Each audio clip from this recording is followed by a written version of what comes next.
And there we are. Hello, everybody. Hello, everybody.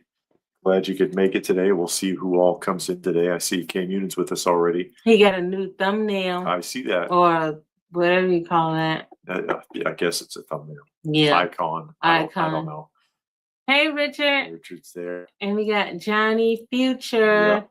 And we got some others. Hello to everybody else. Robert online is here. Joining us today.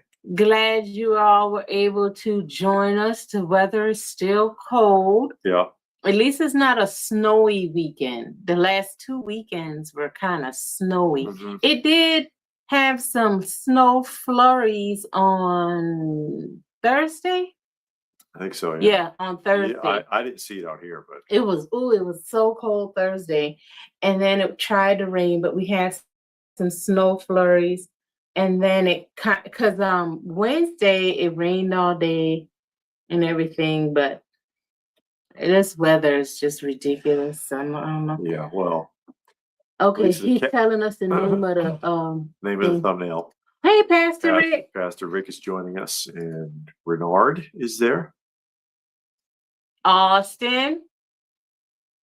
How was the retro toy swap? Yeah, it was all right. It could have been better. It was very cold and windy. Oh my God, yeah, the wind was so bad. It was knocking people's tents. If you saw over. When I was doing the live stream, at one point I caught the guy's awning because it was lifted up off the ground, and I grabbed the bar, and you could see my hand on the bar of his awning, because it was going to fly off down the parking lot. Yeah, a lot of people's tents flew away and their figures blew off of the table. Oh, yeah. And everything. And Richard says it's going to get down to negative 20 in Yonkers. We got Alpha Trion. Yeah. And yeah, Robert, it's in like might be in the 30s now. I think on that one day you were talking about, it was like 18. Frankenfrog is here, and then, which is unusual for Georgia. Raccoon is joining us. But yeah, I did the live stream earlier today. I feel bad about that live stream, actually, because for whatever reason, YouTube would not let me adjust the aspect ratio, and it locked me into vertical ratio instead of horizontal, because I always try to do horizontal because it just presents better. Yeah. And I feel bad about that because it would not let me turn it. And Thank you, Pastor Rick. Thank you, Pastor Rick, making a donation for the felines. And they're doing fine because, they've got the outdoor shelter that they share. So, and it's warmer in there than it is outside. But that was the whole thing. I was locked in up and down like a TikTok looking ratio. And I don't like that. I want, and it's, we're not like, I don't have like 500,000 subscribers. I don't have all this fancy studio equipment or whatever, but I try to provide the best presentation that I can. And so it just frustrated me that I couldn't do it in the standard aspect ratio that I normally would do it in. And it's like, oh, for God's sakes, T. Stewart is sitting at 80 degrees with a short and tank top on.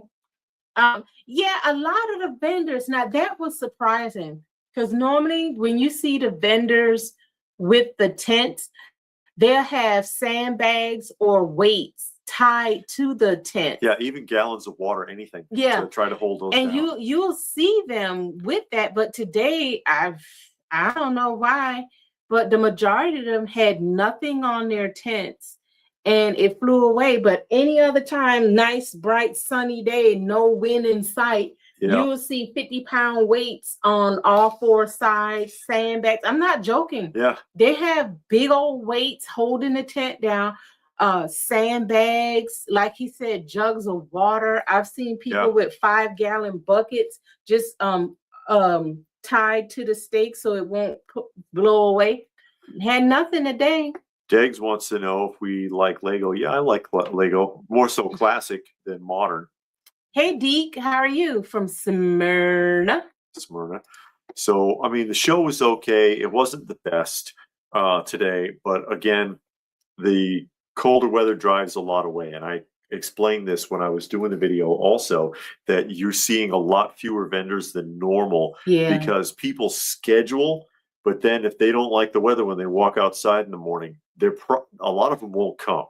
And so they leave the show hanging, quite frankly. Yeah, it wasn't a lot of vendors and it wasn't a lot of people out there, but you know, the cold weather.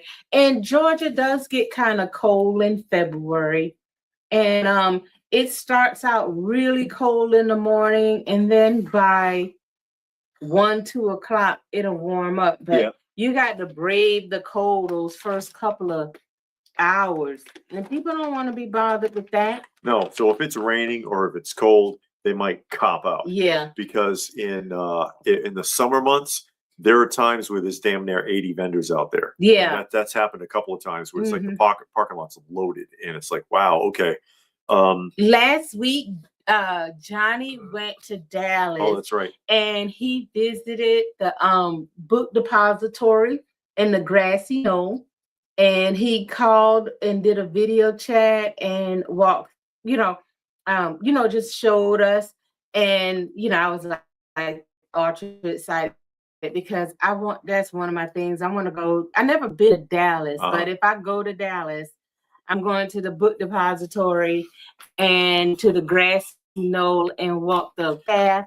And I think they got like he showed like a little museum and all kind of I'm setup sure they get going stuff on. like that out there.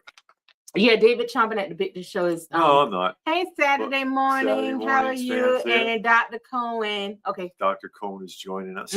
And she did pick up, she doesn't have them down here, but she did grab some 45 records. I figured she would. I don't know what she got though. It's all Elvis. Oh, but all Elvis 45s. Okay. Yeah, because I got a bunch. If you've been watching for a while, I'm a big Elvis fan. Yes. So I'm trying to collect all his 12-inch, which I do have a lot. And I do have quite a few 45s. So today a guy overheard me talking.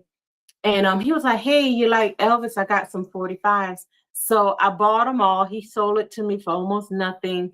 And when I went through, I thought about it after I left. I was like, man, what if I already got these? Out of all of the ones I got, I only had 2. Okay. So that was really good. So I got a lot of new ones that I didn't have. And so that made me feel good. But I have put all my 45s in Discog. And if you don't know, Discog is a database for your vinyl. Well, not it's just an vinyl. Online database. Online database. It's free. You can put up as much as you want to, and it's all of your music. It's records, it's cassette tapes, it's 8 tracks, it's CDs, all of that. You can put it in there. They show you like the picture, the year it comes out. They show you who the manufacturer was, or not the manufacturer, but like who owns it, like Arista Records or Motown or things like that. The pressing, they give you all of the big information. So I use that, and if I'm buying records, I'll look through that to see if I already have it. And I didn't look when I got the Elvis stuff. I just got it. Unlike a lot of other platforms, Discogs is actually free.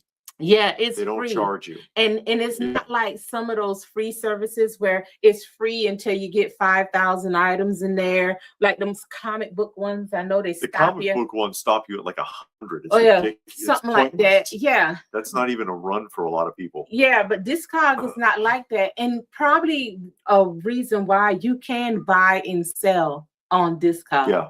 So, and you can put like the condition and all of that. They do a lot of shows after tax return.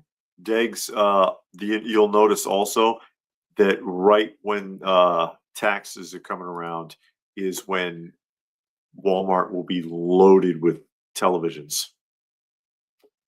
They'll be up to the gills in televisions when it's just like when the COVID checks were coming around. Suddenly they had hundreds and hundreds of TVs. Their aisles were jammed with televisions, which was funny because apparently no shipping was going on. But whatever. Oh wow! Robert was born at the same hospital an hour later after Kennedy died. Interesting. Wow. Don't know when he died. Ever paid attention? Okay, he don't know exactly when. Okay. And then Hey, Nerdvana, how are Nirvana's you? joining us today. And I did end up picking up something. I was thinking about getting that Tim Mead dinosaur fountain playset, Mhm. although it turns out it was missing pieces. Mm. It turns out it was missing pieces, and it's not something I wouldn't find again, because loose complete or loose and open boxed Tim Mead playsets aren't that hard. The Marks ones are tough, but the Tim Mead ones aren't that bad. So I was like, take it or leave it kind of attitude. So I just let it go. This I did pick up though, and this is the Weird Wheels stickers wax packs from Tops. This is 1980 Tops, and it's a full box. It's a full box. I don't know if there's the discog for movies and DVDs. I don't know. See. And the corners are intact. Look at the advertisement for Ring Pops on there. It's the most exciting new lollipop idea for fun since the invention of candy. Order a box today. Yeah, okay. Nasty Ring Pops. And you see there's all of the wax packs in there. Mm-hmm. And I asked the guy, do you think the gum is still any good? See, these are sealed. Still think the gum is any good? And he was like, oh God, don't do it. I tried that once, and it just dissolves in your mouth, and then you have a foul taste for like hours. No, Saturday morning. We've never been to a toy or action figure museum. We were at the Lunchbox Museum. Yeah, that's right. We were at the Lunchbox Museum. And from my understanding, there was a G.I. Joe museum here in Atlanta. And that somehow or another that ended, and then they started doing Joe Lanta. That's how Joe Lanta came about. But it was a museum. That stuff doesn't hold up very well. Before, yeah. Because you remember the stuff, some of the Marks Safari pieces that I got, I purchased from the man who ran the Marks Toy Museum. Yeah, I don't know where that's at though. He couldn't afford. Well, it was in Milwaukee, but he had to shut it down and sell everything because nobody ever was coming in there, and he needed the money. Yeah, I mean, those are kind of things that people come to once, and it's for the people that like that stuff. Like the Lunchbox Museum, we went there once, and we like lunch boxes, but how many people really want to go to a toy box museum? And then, but the only good thing about the toy box museum, it was in the back of an antique mall. Yeah. So and we were the only ones in there. Yeah, nobody else was like, hey, can we go in there and film? He was like, sure, whatever. Nobody came around. Yeah. I've never, well, I'm trying to think. I was going to say I never heard of an action figure inventory app. Yeah. It feels like I heard one time that there is a website that you can load up your action figures for inventory, but I'm not sure, because it feels like I heard that like some years ago. Yeah. And Richard can't donate for whatever reason. That's all right, Richard. Bad. How much was that mountain playset? He wanted $50 for it, which isn't bad. I mean, you can find it for around that much on eBay, or sometimes less, or better if the box is really nice. And that box was kind of torn. Oh, thank you, Stone Sour. Stone Sour's here, and he made a donation for our felines. Thank you, Stone Sour. Always appreciated. But and I was toying around with the idea, but then I was like, I don't need to do this right now. This I jumped on because stuff like this you don't see. And I used to have a big collection of these. It was part of the collection that was stolen from me. Not this one specifically, but I had like a whole series of wax packs boxes like this with sealed card packs inside. I had Kiss, Space 1999, Elvis, what was it? Pac-Man, Star Wars. I had the yellow and blue ones from Star Wars, or was it Empire? No, it was Empire, excuse me. Yellow and blue from Empire Strikes Back, Raiders of the Lost Ark, E.T., stuff like that. I was collecting those for a while because once upon a time, like in the early 90s, you could pick them up for like 10, 15 bucks. They weren't selling. Nowadays, this stuff is expensive, real expensive. But I had a collection of wax pack boxes with sealed cards once upon a time, and I lost them all. And I was like, you know what? I'm going to go ahead and grab it. It still has the little price thing still on there too. And a lot of times you see them with a black marker X like across it.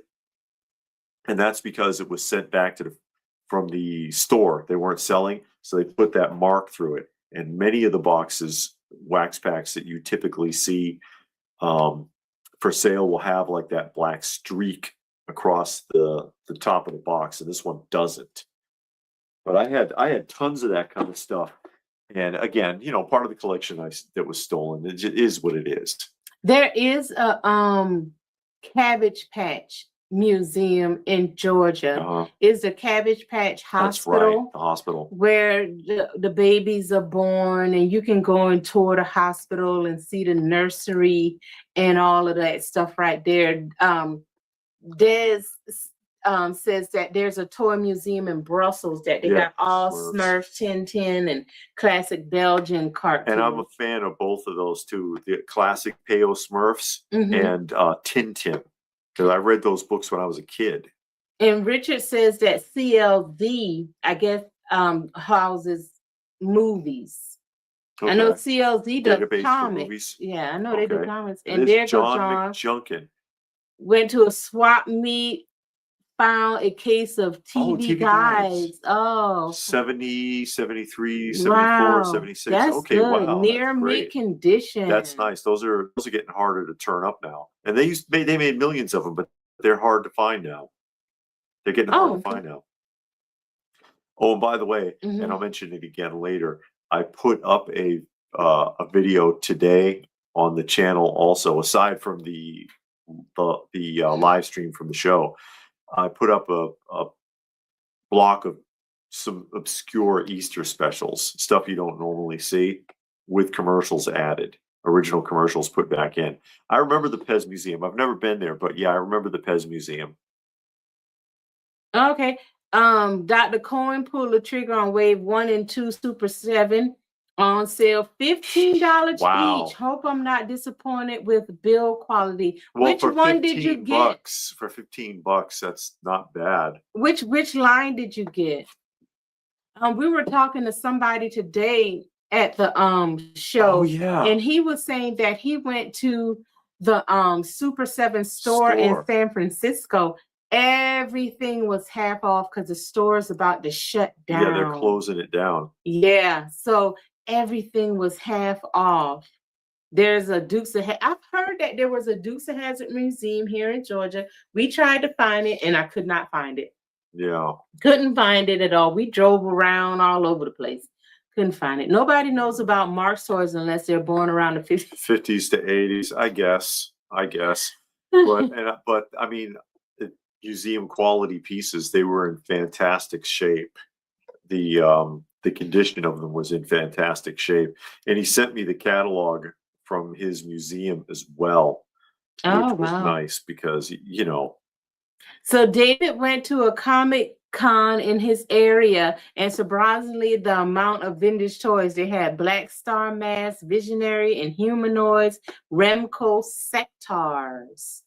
Wow. Okay. No, Robert, I didn't see any strawberry shortcake. So I didn't really get anything. Like I said, I got those them handful of 45s, those Elvis 45s, and that was it.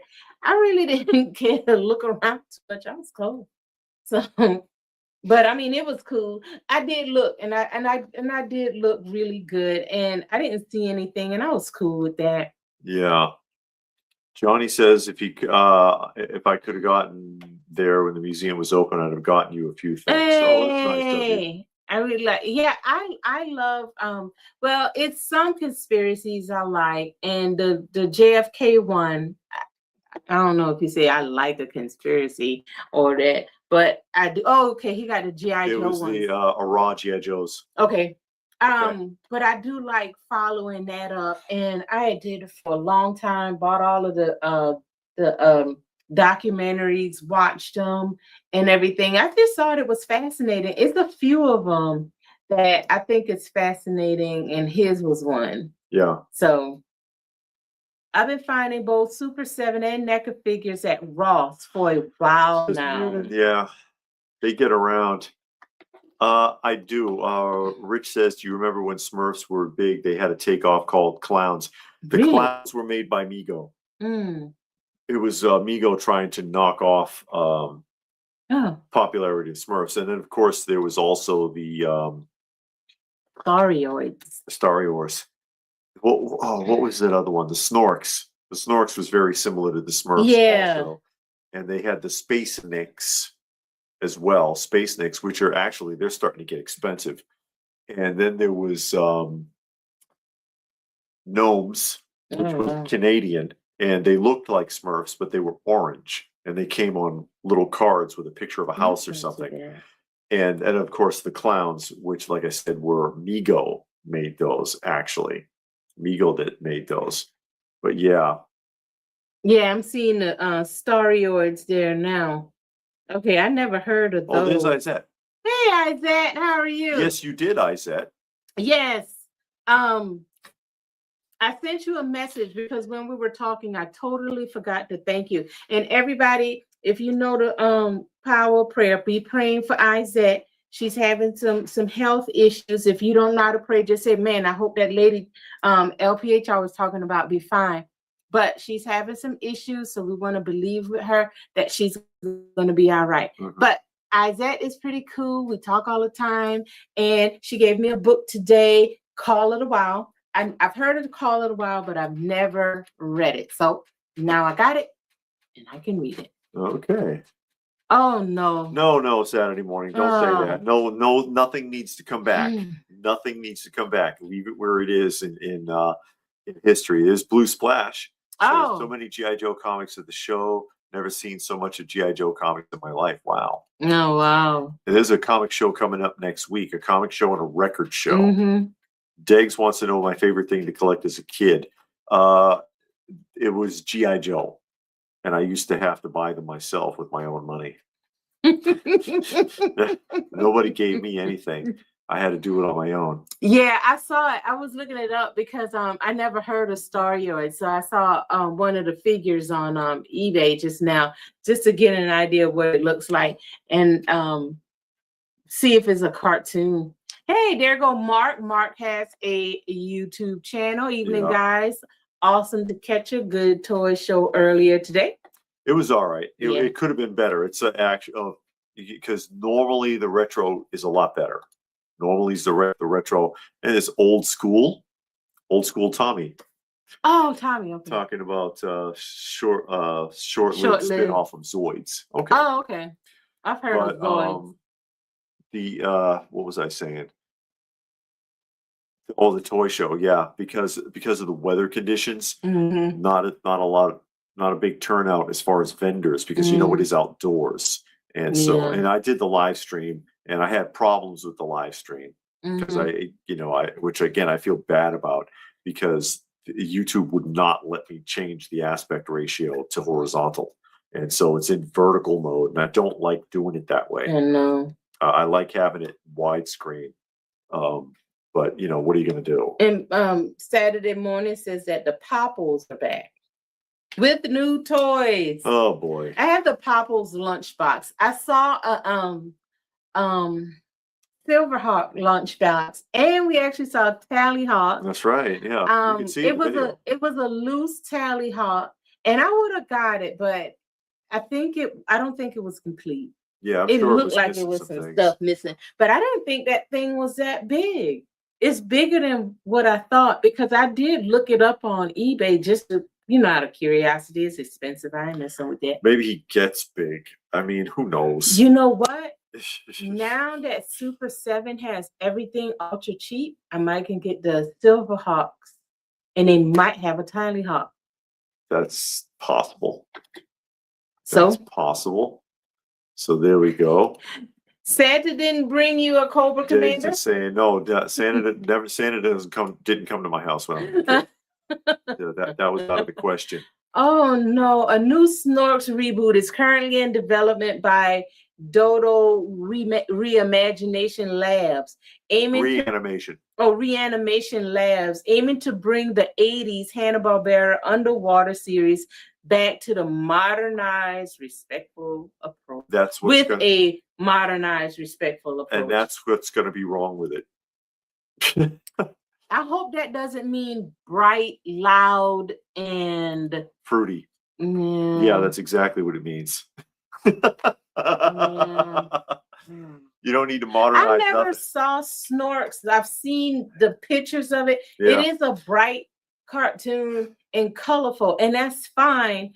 But is it going to be loud and the animation is going to be all doofy and bubbly with the big gigantic teeth and They'll eyes? make it look like that Thundercats reboot, right? Or that new Batman, Oh, that God. Batman family where everybody's all big and chunky.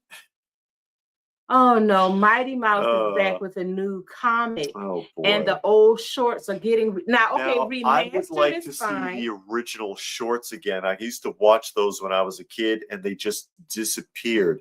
And the reason that they didn't bring them back, two reasons. One, because most of the cats that he beat up were Nazis. And two, they're not gonna show those. Yeah, and two, it's probably one of the most violent movie cinema shorts from the 40s. It is hyper violent in comparison to any other cartoons from that time period. All he did was just beat cats to death. It was insane. But, yeah, it's probably be CGI. Yeah, probably be CGI garbage. Because they don't have people that draw comics anymore. Yep, loud and proud. There you go. Oh well, that's just the way of the world. I would like to see, and whenever you see, like, if someone has like, oh, cartoon classics with Mighty Mouse, and they got Mighty Mouse on the cover, and it'll have 96 cartoons on it. 2 of them will be Mighty Mouse, because for whatever reason, you just can't get them. I haven't seen that mess since the 70s. It's crazy. No, they're not going to stop with them remakes. And I hope they don't cut them. If they're going to remaster them, I hope they don't chop them up like they tried to do with Tom and Jerry. You know that story where they doctored the original Tom and Jerry shorts and got called out on it when they released the DVD series and had to re-release those DVDs through the mail to people who complained about specific shorts, that voices were altered or other things were altered. I was reading what John said about they're going to excavate the football field in hopes of finding Hoffa's body. Again?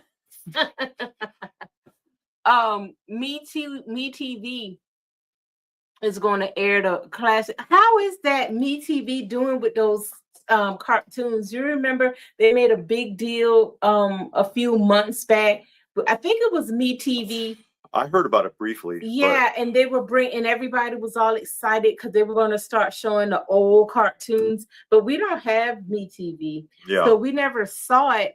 And then after it aired, I never saw a video of anybody saying, you know, how it was going. Now, leading up, we saw like a ton of videos. Everybody was all excited. They couldn't wait and all of this and that there. But then nobody just said, kind of faded away.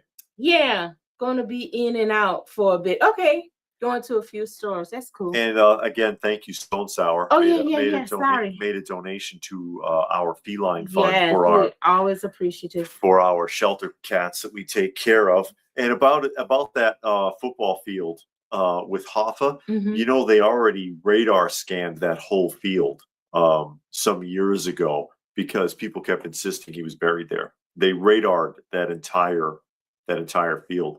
Yeah, I remember Underdog too, and they used to play Underdog along with what was the name of that superhero team? We saw the Underdog lunchbox today. Yeah, a new Fred and Barney show out on Blu-ray and DVD, and uncut Huckhound show coming. Okay, uncut Tom and Jerry with all the shorts out on Blu-ray. And they, I think the primary thing that they were changing with the Tom and Jerry was the voice of the homeowner. because the black woman who owned the house that was always chasing Tom out. I got Creep magazine. I think I got one. Sorry. When he would tear the place up, when him and Jerry would be fighting, and she'd, Thomas, that's it, get out. And then she'd chase him around with a broom or whatever. Yeah. And they altered her voice. And people are like, what the hell, man? That's not the voice I remember. Yeah. But I mean, she owned the house. Yeah. She owned the house. Everybody thought she was the nanny or something. That was her house. Why else would she be sleeping in the master bedroom and he'd be waking her up and she'd come tearing down the stairs with a broom? I mean, seriously. And you only see her from like the knees down anyways. I think I got one Creep magazine. Yeah, Creep magazine. I remember Creep. Watch out for the cables because the tower is being real sensitive. She's over here. Yes, ladies and gentlemen, the comic book setup there. You can see we've been working on it. There's the spinner rack and there's the new shelving. And we started putting some posters up. Got a handful of posters up there to fill in that wall space. I guess not. You can't find it? No, I can't find it's around. Yeah, I'll show it the next time. I'll look for it. And show it the next time. In our a little pan of our media room here, just really quickly. And of course, and I got to do a tour of I'd like to do a tour of the media room at some point. And then I'd like to do a tour of Toy Room 1. And now Toy Rooms 2 and 3 should be getting under construction here shortly. I've got the rooms emptied out now, and which was a task by itself. But then I can start, we'll get going, putting in the studs, the framework, and then run the electric, and then, sheetrock, flooring, and so on. And then we can start filling those rooms up and setting them up. And then I'll have to do a whole new set of tours. Me TV is a second channel. Okay, it's antenna. Okay. Now I know the one that came out a few months ago, I think you had to buy it. I think it was like a streaming service, and they were going to play like all of this 24-hour classic TV and then classic cartoons, and they had a lineup of stuff, like putting it on specific days, specific times, like how it used to be. And I think I was told or heard during one of those videos that they were going to try and line it up like on the days it came on. Like if it was a Saturday morning cartoon, they were going to put it on Saturday morning, something like that. Heckle and Jekyll, I miss those curls. Yeah, they won't show those anymore either, or Baby Huey. Yeah, I remember that, Tommy. Well, they changed the black lady to a white lady in the animation too long ago. Yeah, that was in the 60s shorts, because remember it started way back in I think the 40s actually. 40s and if I'm trying to remember. Saturday Morning probably knows better than me. 40s and 50s it was the black woman. And then when they did the 60s shorts and the animation style changed, they made a white housewife. Yeah. And she walked real fast. She was on these little tiny high heel shoes. I remember. Richard want to know, did you mean Courageous Cat and Minute Mouse? They were created by Bob Kane, the creator of that. No. Okay. No. Okay. Kamen Rider. David, the kid from the Imperial Margarine commercial, called. He wants his crown back. $1 million. Whoa. $1 million. And I'll even sign it for him. If you have your area to be. Yeah, we don't. Them new TV. Well, you can get the digital antenna. We had a digital antenna. All of those Saturday Morning Says channel is aimed at adults, not kids. But yeah, Saturday morning, the thing is, and I'm sure that all of those shorts were not intended for children. Yeah. None of those shorts. They were movie shorts. They were theatrical entertainment. For when you went to the movie house, you went for the day, and they'd play 2 or 3 shorts, Three Stooges, Tom and Jerry, whatever. Then you'd watch a film, and then after that, they'd play a couple more shorts, and then they'd play another movie, a different film. and that's how they strung it out. You watch 3 movies and like a half a dozen shorts, and between each of the movies there was an intermission. So like in the middle of the film there would be an intermission where they'd play music for like 5 minutes, so you could run to the bathroom or go to the concession stand or whatever. And none of that is done anymore. None of it. The last film that had an intermission musical score in the United States was The Black Hole.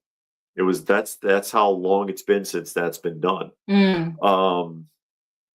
But those shorts, that was for adult entertainment. And if it was any innuendos, like Bugs Bunny and drag, it would have gone over a kid's head anyway. But they just modified all of that for television because they said, hey, we have a ready-made TV Saturday morning show here. We don't have to draw or do anything. We can just throw them out there.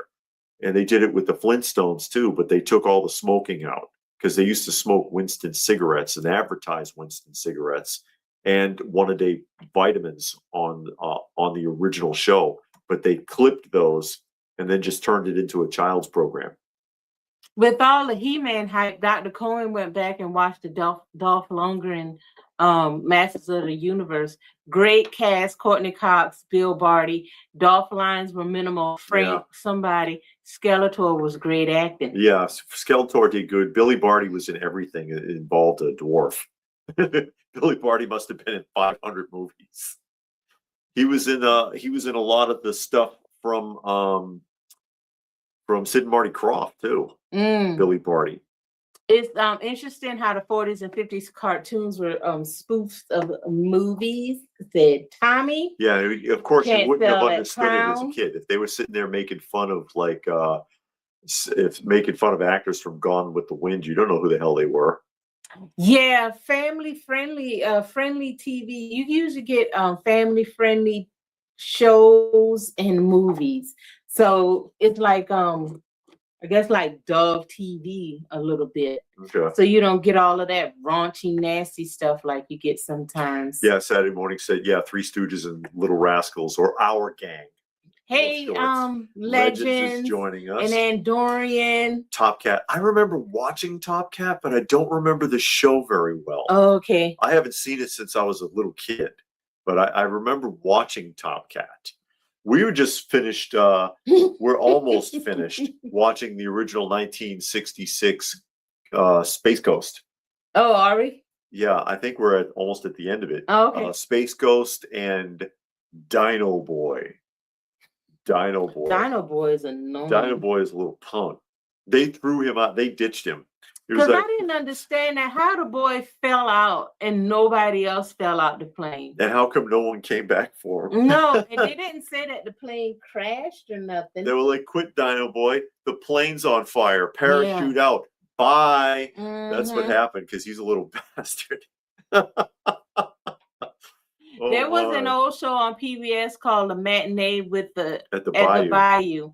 In the 80s, that's where I first saw the Batman serial. I don't remember that. You can see those Batman serials on Tubi. Tubi's good for those old shows like that. Saturday says they replaced the Winston ads with Flintstone Jelly Jar ads. Also the Welch's, because they used to, because when you finished with it, you clean it out and it became a little kid's glass. Because they were glass jars, and that's why you have they got the Archies and they did the Flintstones. They did a lot of Hanna-Barbera and stuff like that. I remember I think I even had a couple of those when I was a kid. I can't remember who though. They did Tom and Jerry. They did a lot of that stuff. I agree with John right there because I've said that a lot. The problem with Cartoon Network, Boomerang Network, MeTV, Antenna TV is that although they play a few classic cartoons, they don't add in the commercials. And it was, I don't know if it's Tubi, it's some network. If you watch it after midnight, they play classic commercials in the shows. But you gotta, it's like, why don't you just play it all day? And that's also why when I put up something like the Easter cartoons that I put up on the channel today, I put the Easter commercials back in it so that it has that nostalgic feel. The reason people think rabbits eat carrots because Bugs Bunny was parodying Humphrey Bogart, I think. Well, because he didn't have a cigar. He had the carrot in a monologue. It says old school there. And Stone Sour made a donation to the channel. Thank you, Stone Sour. Did you finish watching Dallas? So the last episode of season 10. Yeah. And Pam gets blown up in the car. So now I got to buy the next season because it was streaming. They stopped streaming it. So we got the next season, which was season 10 on DVD, trying to hold out to see if it will come back to streaming. It's not. So now I got to get season 11 on DVD. And halfway through season 11, they're going to put it back on streaming. I'm just sure of it. But no, we just finished Thursday watching season 11, and it ended on a cliffhanger. Pam got blown up in the car because she's stupid and she's Pam. So Pam is useless. I'm with JR on that. Oh yeah, the Flash Gordon serials are good. That's on Tubi too. So like I said, if you like those old time serials, because they show the Shadow, Batman, Superman serial. They have Flash Gordon. They got all kinds. You can buy most of them pretty cheap. I got a bunch. Yeah. I got the Captain Marvel and the I've got both of the 40s Batmans, and I've got the original Flash Gordons and stuff like that. Dr. Cohen wants to know if they made Gigantor action figures in the United States vintage. I don't think so. I think you'd have to go to Japan, like Bullmark or somebody from Japan, and that'll be real expensive. Yeah, there's a lot of channel. I think one channel is called Retro Cartoons or something. They got 5 and 6 hour long blocks of just strung together cartoons. They don't put the commercials in there because YouTube get real weird with commercials, but you'll see the cartoons at least, you know. And so then, you got that.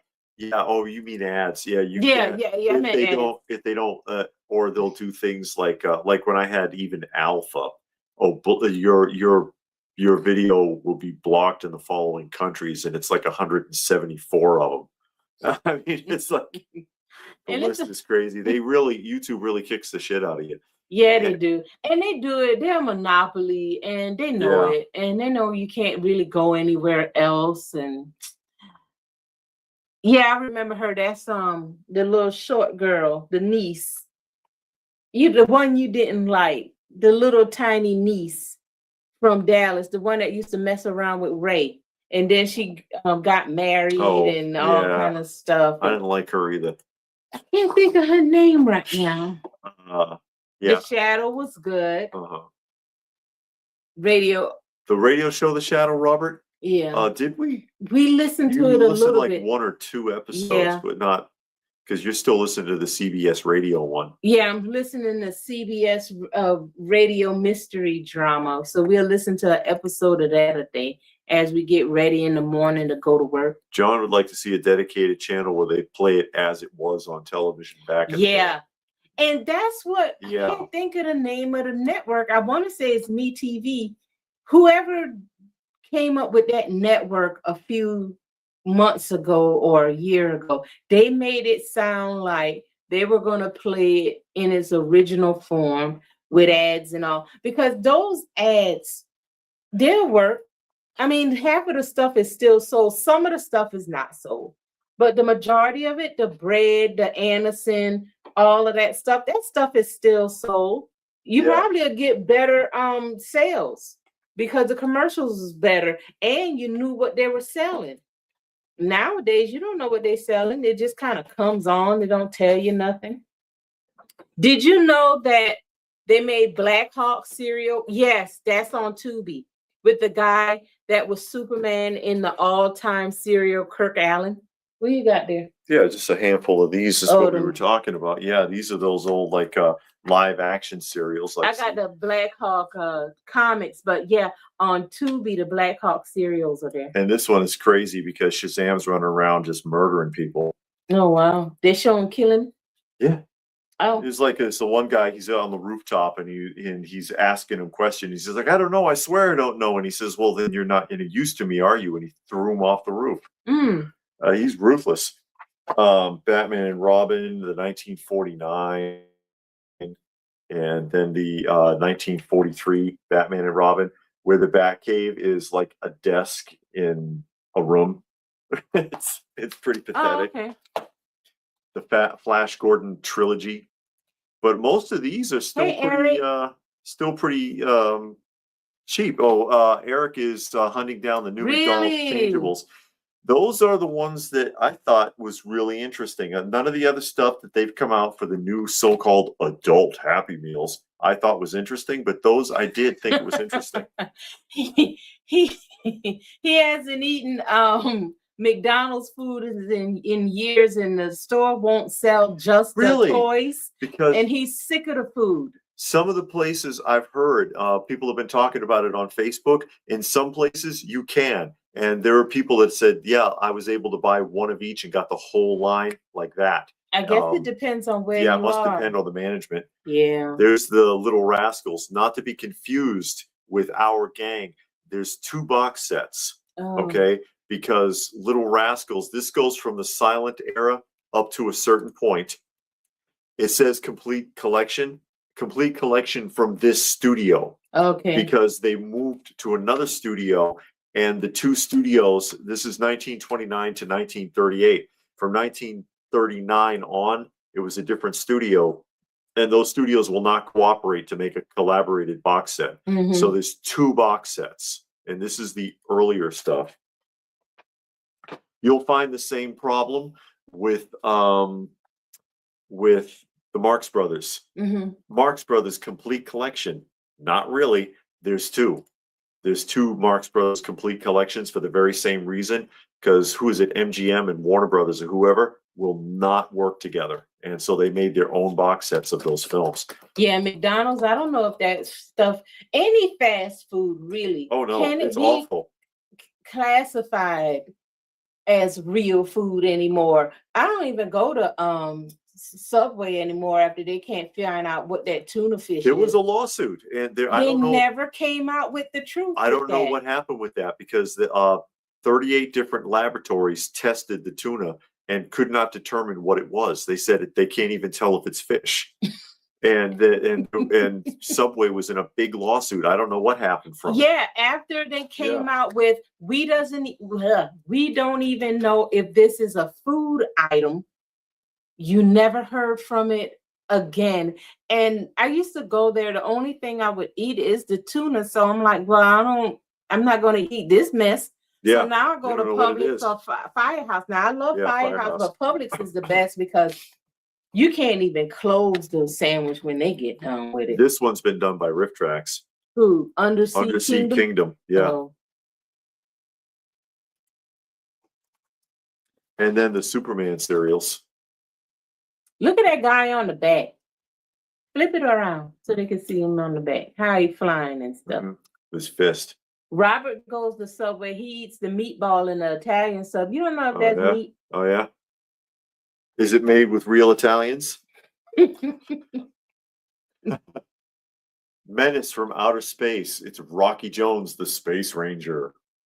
Dick Tracy had a movie, Dick Tracy Meets Gruesome Boris Karloff, in it. Really? We saw some of the Dick Tracy. No, we saw the cartoon. We didn't see the serials. We saw the cartoon. The 70s cartoon is pretty bad. It's very childish. It's very childish. I couldn't watch it. Another Radar Men on the Moon. I got a couple more of those. I think Riff Tracks did that one, Radar Men. Yeah, they've done Radar Men. There's 3, because I had King of the Radar Men also. I think the original Alfalfa was a nightmare on set, peeing on the stage. Oh, God. Phantom Empire with Gene Autry. Gene Autry was in a lot of stuff. Disgusting kids. Snuffy Smith had 2 live-action movies also. And The Phantom. The Ghost Who Walks. The Phantom. I never saw The Phantom. I got a bunch of the comics, but I never saw the shorts. Renard wants to know if Green Archer was a knockoff of Green Arrow. I would think that Green Archer was first. I never heard of Actually. Green Archer. Yeah. I think it's an adaptation. The Filmation Dick Tracy was closer to the comics. We saw the Filmation one, didn't we? From like the I don't think that was Filmation. Oh, okay. Okay. And then there's this one, the Three Stooges Ultimate Collection. And if you're gonna get Three Stooges, get this one because it has all of the it has the movie shorts with Shemp independent. Because Shemp before Shemp was working with them, he was doing other comedy shorts on his own. When there was Mo Larry Curly before Curly had the heart attack and Shemp had to take over, and they're in this box set, and this is the only way you can get them, the Shemp shorts, and they're pretty good. They're actually really good. K Munin says they couldn't even find out what the fake tuna was. It's not even an ingredient known to modern science. It's not. That's the problem. They couldn't find out. 32 laboratories. Or Little 38, Abner, or 38 laboratories. And they said that it's not even fish. They don't know what it is. Yeah, but I mean, if it's not fish. And thank you, Stone Sour. Yes, they still don't know what it is. But if it's not fish, and you don't know what it is, that means it's 9 times out of 10 is not food. If it was some type of animal or plant, you can identify it at least and say, okay, this is not fish. This is like dolphin or whale or octopus meat. Unless it's some kind of 3D printed, like Frankenstein soup. Now, didn't you say in China there was experimenting with 3D steak and hamburger? Well, no, in China they are it's KFC, Kentucky Fried Chicken, is 3D printing the chicken in China, and that's an experiment. How do you 3D print meat needed? Well, isn't that plastic? 3D? No. You can. They call it 3D printed, but what it really is they take a real quick, dumbed down science lesson. They have this soup of like nondescript protein, like a primordial protein, and they take T cells from the chicken. No, that's too much. And introduce it, and it will replicate that. So this globulous gel will suddenly become after like a few hours, a big bin with one giant solid chunk of replicated chicken breast. Next thing you know, they're gonna be Soylent Green. Soylent Green is people. Yeah, and then they mash it and then print it into chicken nuggets. I know, it sounds really appetizing. That doesn't sound cheaper than just cutting that chicken head off and plucking the feathers. Having it sitting in a vat, a lot cheaper than processing chickens. And chickens ain't expensive. No, they're not. They're not. Are you frightened? That make you don't want to eat nothing. Are you frightened? Subway went bad when they started putting the steak and cheese filling in little proportionate cups and microwaving it instead of having it in a. That's an old school saying there. You know what hurt my feelings is when Waffle House got rid of the lemonade bubbler. Now, see, I'm gonna tell you, I love Waffle House. I do. I will go to Waffle House. I will eat there, but I am not looking around because you can see all up underneath the fryer and stuff. I don't look. I keep my head nice, straight to the front. I order what I'm going to get, and I eat it. And I get my drink, and I get a to-go cup, and I walk out. I don't look around. Because if I look around and see that rat up underneath that fryer or that hot plate, I don't think it would be that bad. Shoot. But well, we did see rats at that. And we never went back. At Your Pie. No, it was Blaze. Blaze? Blaze. Okay, it's the same. It was they outside. They do the same thing. Yeah, They it go, was outside. Yeah, there was a trail of them, and they were running around looking for scraps around the We outside of the never building. went back because if you She outside, couldn't take it. no, I was ready to leave because okay, so you went in the restaurant and then they got an outside sitting area, so it was like right outside, and we sitting at the window next to the outside sitting area. He looks outside. I don't look around. Oh, I always look around. He all over I the will place. find things. Yeah, like he the police or something. He looking around and he see the family of rats just walking around outside like nothing's going on. So you know if they're outside, that's bold. yeah. So that means they're not bold. afraid of people. And if they outside, they inside. So we never went back. I like that place too, but we're not going back there. So we would go. When we went to the comic book show, because the comic book show, it was like right down the street. You know, like, okay, we're gonna treat ourselves. We're gonna go to the pizza place. Going back to no pizza place.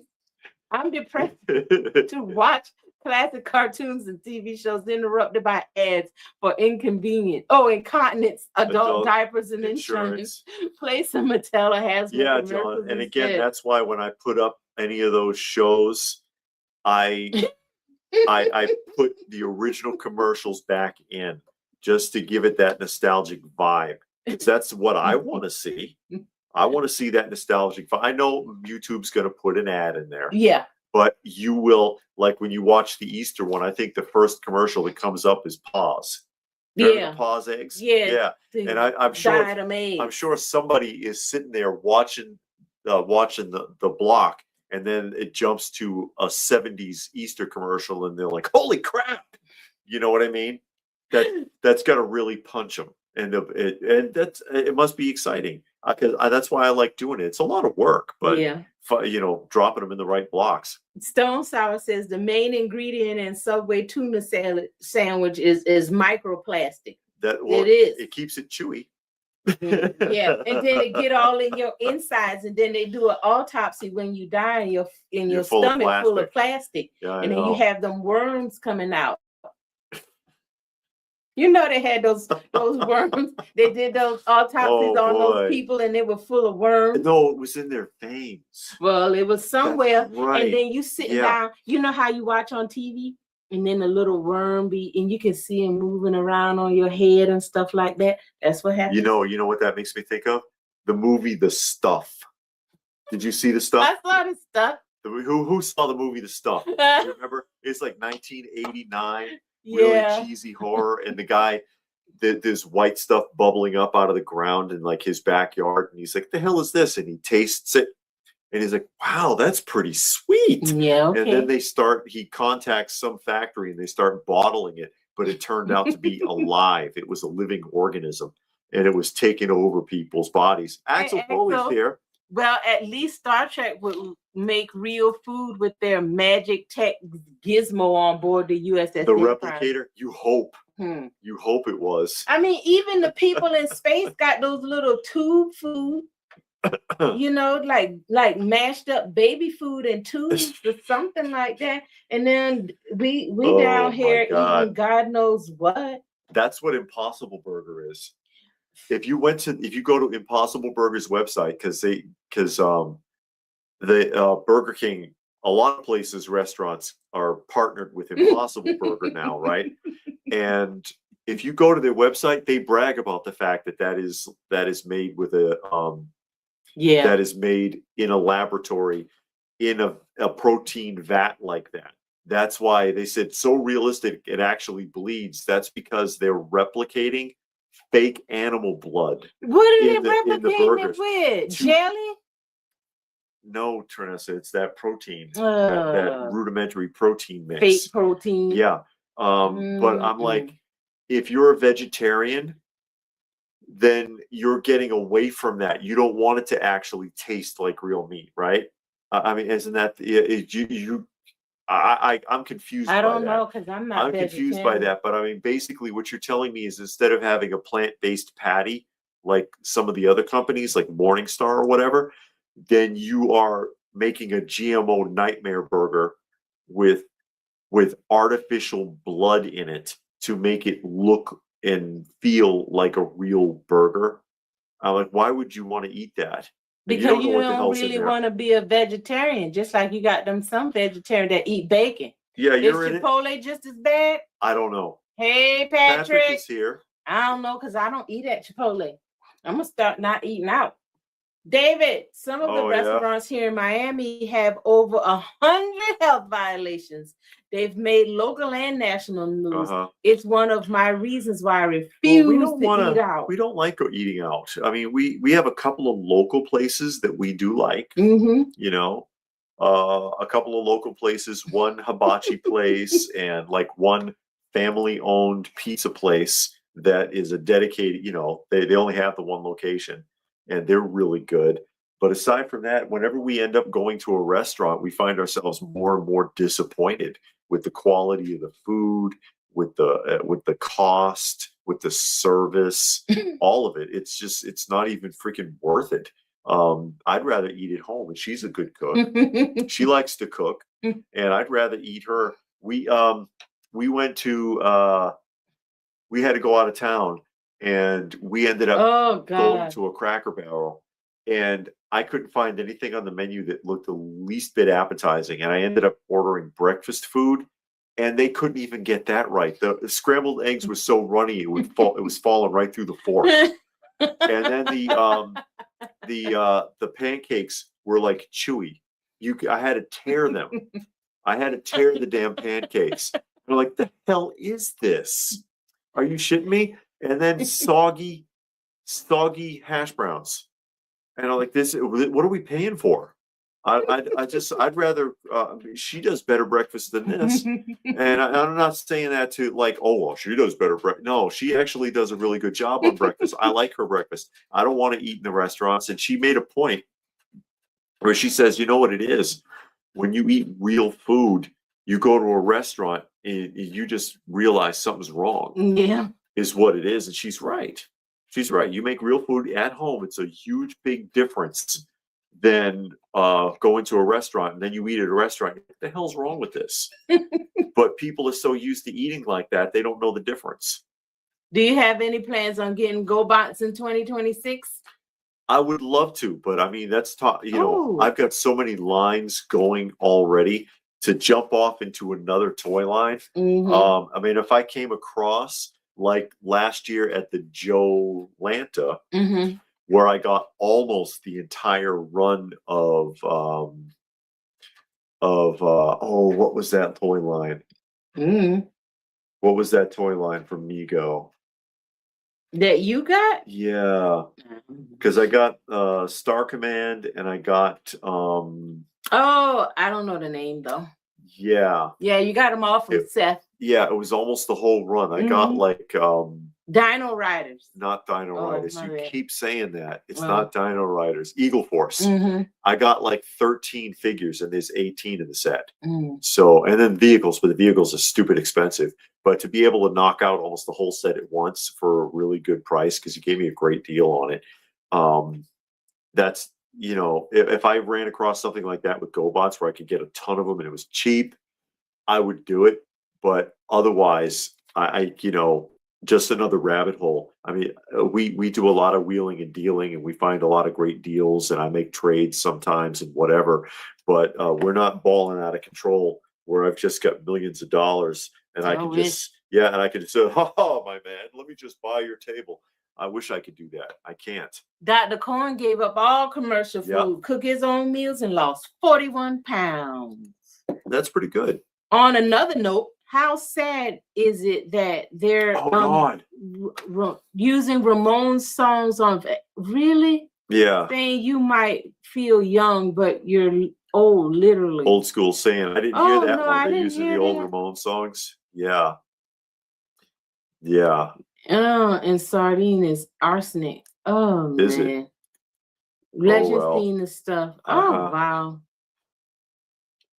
Wow, you're way behind. Yeah, let me try to catch up a little bit. Just cascade a few on there. Okay. Thank you. Oh, wow. Hobo Thank you, Stone South, for poor Hobo. Hey, Broly Khan, how are you? Just jumped in. Thank you for stopping by, checking us out. Hobo is amazing. Hobo is amazing, especially when you see his before and after photos, which I always keep them on my phone to always remind myself, about Hobo and the transitions that he went through. Because the first image of Hobo, I'll put it up there. That's Hobo when we first found him, totally feral, and tried to fight me when I picked him up, but so weak he couldn't fight. Could not fight. Filthy, covered with scabs, ear mites, intestinal worms, fleas, no teeth, which is why he's called Hobo. You see how ratty he looks there. He had infections. The vet wanted me to put him down, and I was like, no, we're not doing that. He wants to live because he's eating. He wants to live. And, a couple of months later, and I've had him for almost 3 years now. I've been taking care of Hobo, right? He's not going to last. You may as well just go ahead and have him euthanized. I'll give you a break on it. 3 years later, look at him. I'm glad I told the vet, no way. Just give him to me. I'll take care of him. I'll do it myself. Him and Dad, both of them, they wanted to put down, and they're both still alive, and they're both doing great. What a huge difference a little love makes between the two of them. Those two photos. Do you know, Saturday Morning might know, do you know when MGM, Paramount, and Universal closed down their animation studios? I don't remember. That's something Saturday Morning probably on top There's of. Monkey. Right there. Somebody brought Monkey up. There's Monkey, and I think that's Miss Kitty sitting back there. Looking all sly. Looking all sly. That's Monkey. Monkey is doing great. He's Daniel's cat, though. He doesn't hang around with me too much. He hangs around with Daniel. And there's Daniel and Miss Kitty sitting on my lap. This is basically what it looks like whenever I sit down, because everybody wants to climb on me. Well, not Granny Smith doesn't climb on me, though. She sits on my foot. She'll sit on my foot, but she doesn't climb up on the sofa. Daniel likes being scratched on his stomach. But yeah, so I'm glad I followed my instinct and was like, no, you know what? He's trying to eat. He wants to live. I want to work with him. And he made a fantastic recovery. Poor Hobo. But yeah, you get me going on the cats. But thank you, Stone Sour, again. Making donations to the cat shelter to help all of them out. Because, we are currently, again, taking care of 19 right now. 19. They can't all come in the house, but they do have an outdoor shelter and this is the most recent one. I don't even know if it's male or female because it won't let me close enough. Hey, Vintage Poet, how are you? Won't let me get close enough to it to find out. But it's been coming around to eat anyways. The cold weather has been bringing a lot of them out.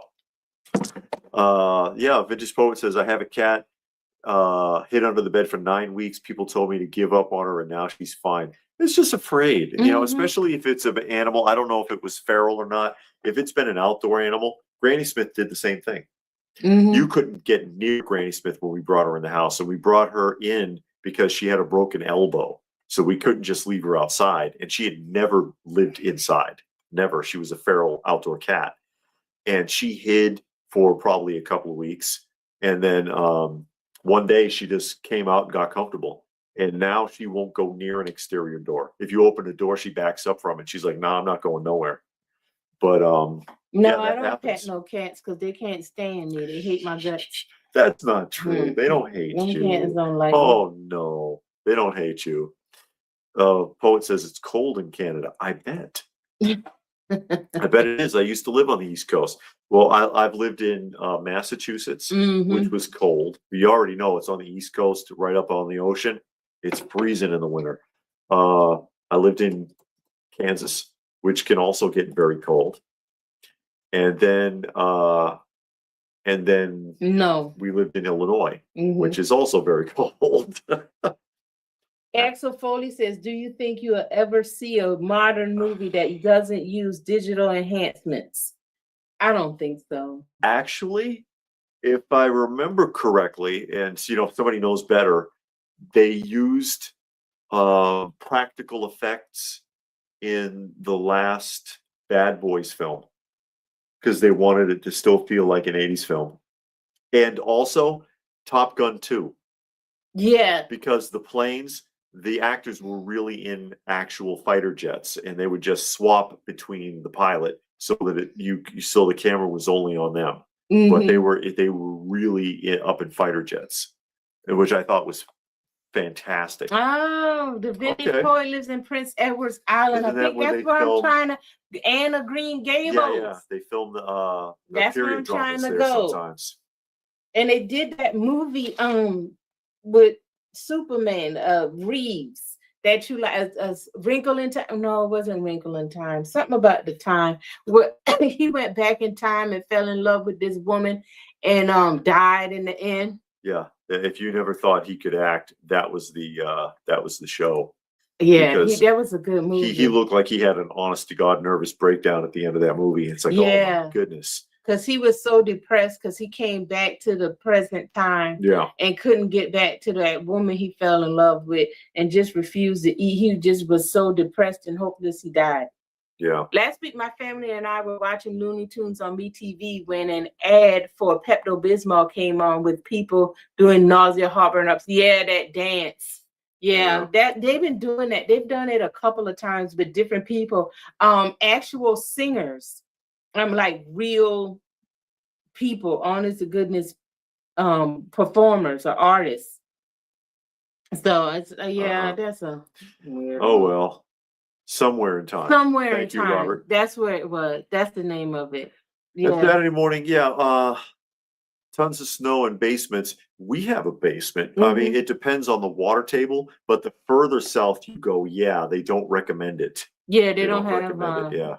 South Carolina don't, Florida don't. But we're up enough away from like the water table problems where you get a lot of swampland that we do have a basement. Mm-hmm. So we're fortunate enough. I like that though. I like that. And you keep, and that's where we are now actually. Yeah. Is in the basement in our media room, of course, which it's just about ready. It's been disheveled. But then again, and then Toy Room 1, and then we'll do Toy Room 2 and 3. No, I never heard of that one. Time Rider with the time traveling bike. I don't know if I've seen that. That doesn't sound familiar. That does not sound familiar. And iguanas falling from the trees. Yeah, well, I mean, frozen. Yeah, they can be thawed out. Yeah. I mean, reptiles are good at that. They are good at adapting that way. Humans can't. Mammals are terrible at that, but reptiles are great for it. So they just lost their grip because they got too solid. Mm-hmm. Unfortunately, I know they've been collecting them up because they're part of the indigenous wildlife, so they don't want them to get harmed or because people crazy damaged. They'll go and mess with them and run them over or hit them or beat them or something. Yeah, people something are evil. Dumb, put them in the microwave. You never know what people are going to do. Yeah, so they have been collecting them up. They've been teams out trying to pick them up to make sure that it doesn't disrupt the populations. That's good. Yeah, that is good. We're going to have very shortly, watch out for, I think, what are we going to be doing? And there's going to be a pickups video. Oh, okay. Sometime, maybe next week. Mm-hmm. We're going to do that. Saturday morning says cheesy movie from the 80s bike rider who goes back to Wild West and fights bad guys. Boy. Oh boy. Futurama made fun of it in an episode. I don't think I've seen that. No, I've never heard of that one. I don't think I've seen that one. It sounds weird. It sounds real cheesy. It might be up my alley because I like those kind of movies. Why don't they do what with snakes and alligators? I don't know. Because they don't climb trees. Mm-hmm. Basically, they're not going to fall out of the tree. Alligators, you see them frozen in the lakes because you can see the snout sticking up. Mm-hmm. Because they'll if they know what's happening, they'll poke their nose up so that they can start breathing again when it gets warm. Hey, Space Knight. So another note: Wire Freaky cereal boxes from the 70s, so expenses. Are they promos? Also very expensive. They can be. It depends on what you're looking for. I think the wind-up racers aren't that expensive. The patches aren't that bad either. They had iron-on patches. Oh, really? Freakies, yeah. The magnets, well, magnets might not be too bad. I know there's figurines, and the figurines can be expensive. The boxes can be very expensive because they were it was a popular cereal. Very colorful cereal box too. I don't remember Freaky cereal. I had a set of the patches. I don't anymore. I wish I did. Yeah. I wish I did still have the patches. Very bizarre characters, and they all lived around the tree. But yeah, you know, the further back you go with cereal boxes, the less likely it is that anybody kept one. Not according to eBay. But yeah, it will get more and more expensive the further back you go, obviously. Yeah. The more expensive. But yeah, I wish I could. Oh boy. Stone Sour made a donation. Have you seen more of the Motu movie? No, we have not. No, we haven't seen any more trailers. I'm sure more trailers will be coming out soon because the movie comes out this summer, I think in June or something, right? So I'm sure it'll be coming out pretty soon, but we've only seen the one. Posters for it are already going up in AMC's theaters. Oh, really? Do they sell those posters after the movie? I know they used to. I don't know. They used to sell it, but they don't really make good movie posters anymore like they used to. Yeah. It used to be a time where people would go after and try to get the posters, but now I don't know if the movie's any good like, that makes you want to get there's a set of the magnets, a couple of duplicates there, or there's a duplicate there. But, you know, I don't think it would be that. I think if you fished around, you could probably find a lot of the toys for maybe not so much. I don't think it would be too bad. But the cereal box itself could end up being very expensive. Or here's the figurines I was talking about right there. Oh, those are tiny. Well, I mean, it looks small. You know, they'd only be about an inch or two tall. Yeah, because it was in the cereal box. Thank you, Robert. Oh, thank you, Robert. Made a donation to our kitty fund also. Yeah. And I'm trying to see if I could find a picture. Oh, here's some buttons. Yeah, I go online on eBay mainly and buy movie posters. I just know like the ones that's in the like at the movie theater, you know, they got all of the information on it, who's in it and all of that. But I do like them without all of the words because you can just put it up. And a lot of times we go to shows and people will have the movie posters, the original ones, and you can buy them. Sometimes they have good ones. Most of the time it's like whatever they could get their hands on. This is the set I had. I had these part of the collection I lost, but these are patches that came in the cereal boxes. Oh, okay. And I had the full set of these. I'd like to get that again. Did you ever see Time Cop?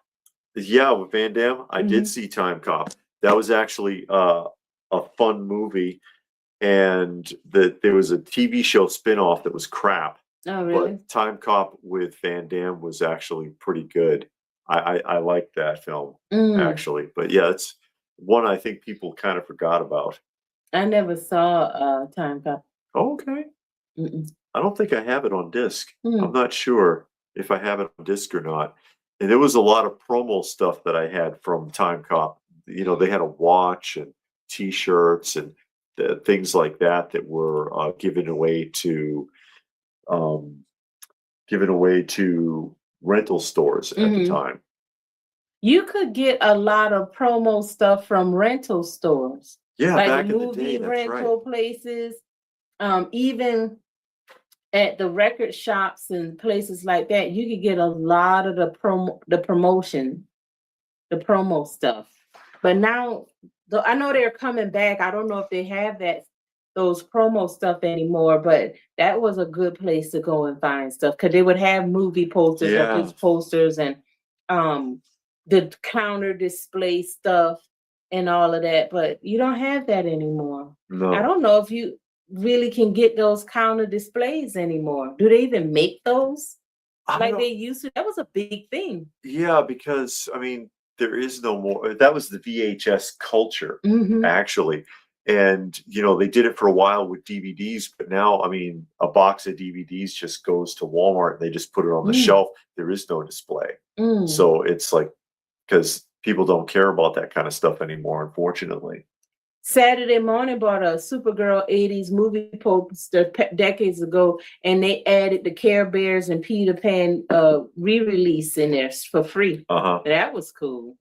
Space Knight says, thanks for the info. Did they make a cartoon? No. Freakies did not have a cartoon outside of the commercials. I have to look for them. I might have them because, I have an extensive collection of commercials on disc, and that's where I put a lot of the commercial blocks together from. They're not always the best because a lot of commercials have never been restored. I might have Freakies. If I do, I'll try to put up a block of Freakies serial commercials. I think that would be kind of fun. Oh, yeah. So there. Scarecrow Video, the biggest video rental store, 2 stories, now rents movies by mail like Netflix used to do. And they have tons of classic shows. VHS, sadly, is store rent only. Huh. Really? I haven't heard of them Saturday morning. I've seen a news clip recently because we've talked about this on the show, on the live stream, how those rental places are starting to come back.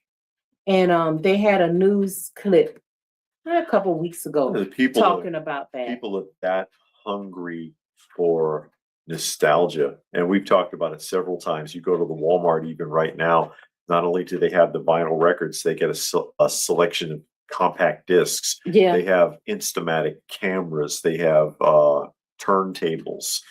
They have what was that other thing we saw not too long ago? No. Kind of surprised me. But that nostalgia vibe is coming back for a lot of people, and they're looking for the blow molds. I mean, and it's still coming on. When we were at the Cracker Barrel, they had blow molds for Easter and Valentine's Day already, and it's like, well, I guess that's going to be a thing for a while. Racer X is here. Time Rider: The Adventure of Lyle Swan.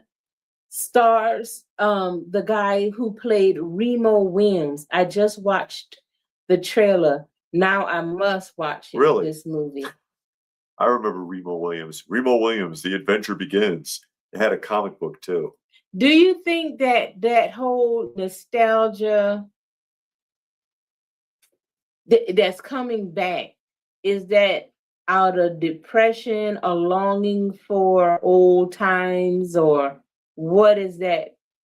What's the root of that? I think it's escapism because, I mean, and we talk about it all the time. It's why we try not to delve into any politics or social issues really on this channel. People need a sanctuary from it. They need to get away from it. And they're running out of places to run and hide, basically. And when every book you read, every TV show you watch, every movie you go to, every commercial you see, every sports game you watch is hammering you with social justice nonsense and politics, you've got nowhere left to go. I mean, when they had the Grammy Awards just recently, that's all they did. Yeah. It was, and this year's theme is ice. And it's like, okay, can we hear about the music, please? Because when I saw the Grammys when I was a kid, there was no politics. There was no politics because you need a place to escape and turn that off. You can't constantly be chased by something like that in music and television and everything. Yeah, they want to take over every platform and preach to you from it.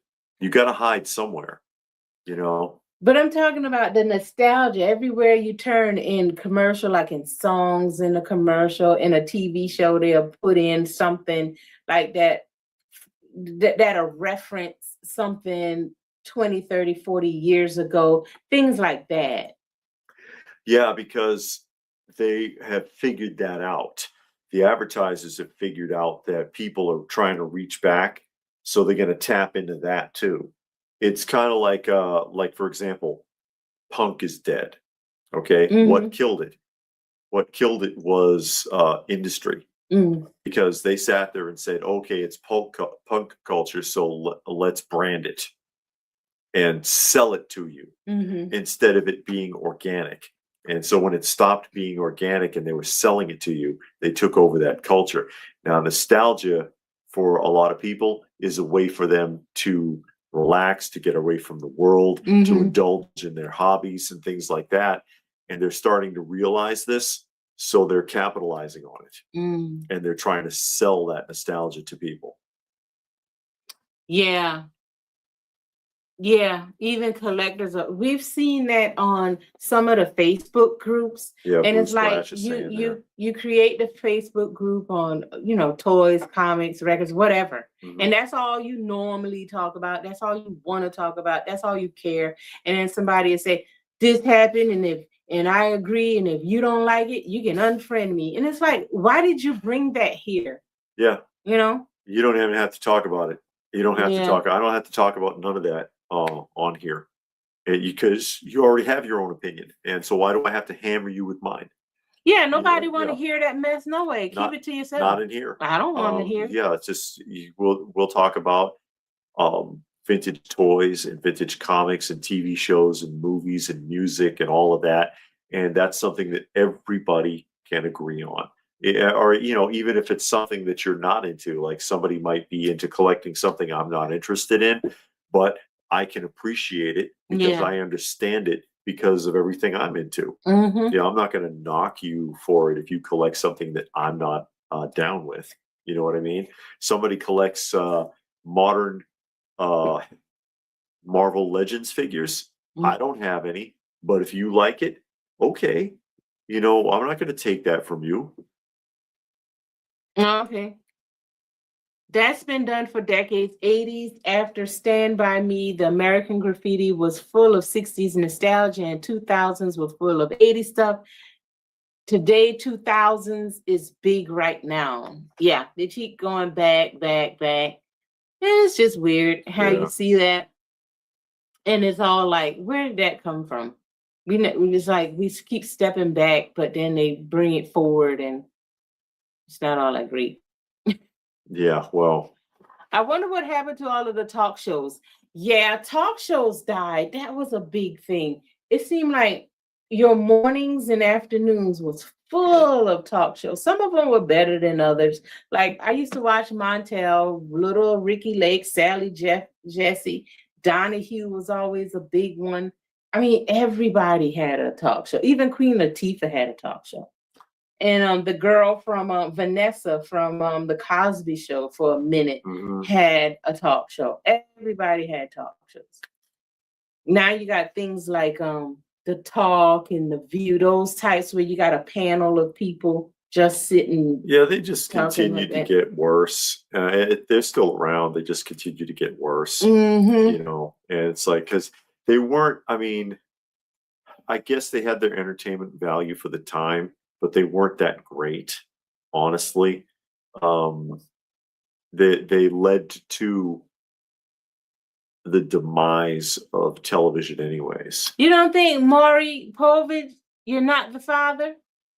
That didn't build up America? No, it didn't. Or Jerry Springer? Man, Jerry Springer was the best. Yeah, but they made TV even more trashy. They did. They really did. Oh no, Alf and Max Headroom had talk shows, and of course, and I used to watch the Space Ghost Coast to Coast. That's how I was introduced to Space Ghost. I had never seen the cartoons before. Yeah, the original. But I watched Space Ghost Coast to Coast. Yes, Drew Barrymore has a talk show. All of these people got talk shows. And it's like, do you really want to see them? What are you even talking about?